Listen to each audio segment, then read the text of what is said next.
which you have reviewed, and in another column you need to mention the arguments developed by the author, and then in the last one, evaluation. So I simply read one. Suppose Benyuth and Jacqueline, 97, the title of their research was The Critical Thinking Skills, the Role of Prior Experience. The subject area of their research, the nursing students before and after PG study, problems for students without prior university experience. Arguments: need to consider course materials, student learning. They wanted to learn, consider their course materials and the student learning technique. Evaluation: focus on teaching critical thinking and the likes.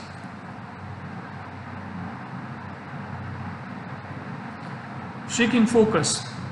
As a researcher, you can also try to create a literature map. So this one is also the literature map, where you can simply write according to the variables, according to their opinions, or according to their concept or ideas given. You can also develop like this one. Now, it's very important to evaluate the sources which you are reviewing. So the first thing which is very important to evaluate the source which you have reviewed or which you are studying is the relevance.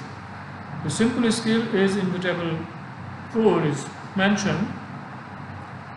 It's a useful tool for assessing the relevance of the sources you find.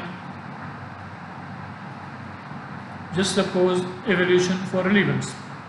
Important, directly relevant to the topic, key work frequently cited, establish basis for future research. These are very important things to consider when you are deciding about the relevance of the material which you are going to review. Will need adequate notes in database or separately for discussion and review. Number 2, the relevant needs to be included but probably brief reference useful for background material. Similar to other studies can include in grouped references. If suppose there are various studies having the similar method or pattern, you can use them as a group reference, as a group order. Might be adequate to highlight useful background, make brief notes in database. Borderline, somewhat peripheral, might be worth including. Potential relevance depending on research findings, unlikely to need more information than database notes. Promoting title or abstract but content too distinct from your topic. Title is very attractive, you wanted to read it, but or abstract is very interesting, but content too is also interesting, but it is very much away from your topic. It's not relevant. Examples of arguments or comments which we mentioned. A limitation of Green's study confirms this extensive survey an exception to. There was little consensus between only one study deals with. The studies use different criteria to overall the evidence suggests. This finding is consistent with neither study can explain why.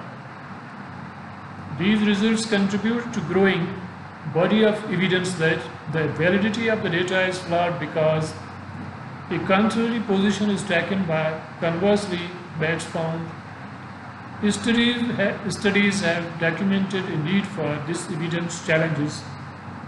So these are the few arguments or comments.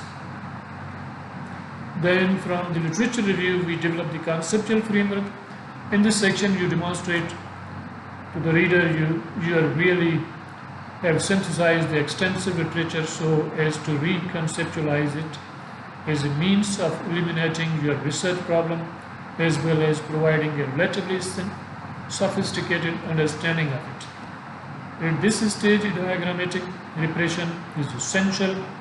In this section, you should generate a very clear and logical argument explaining of your conceptual framework. Refer often to the major headings in the diagram as well as how the links arrows in your diagram relates to other labels, headings, issues of your conceptual framework.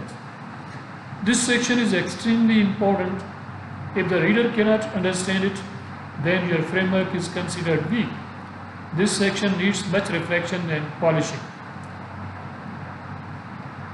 Just like this one, Pam Hannifin, the role of reflection in leading the professional development of advanced skilled teacher.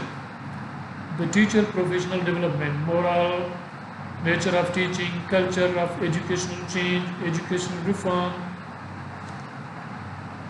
knowledge base of teaching, supporting teaching, teacher development, reflection, concept, levels, forms, self of the teacher, career cycle. So this way we just develop the conceptual framework. So thank you for listening. We will continue the discussion of the business research methods in the coming lecture.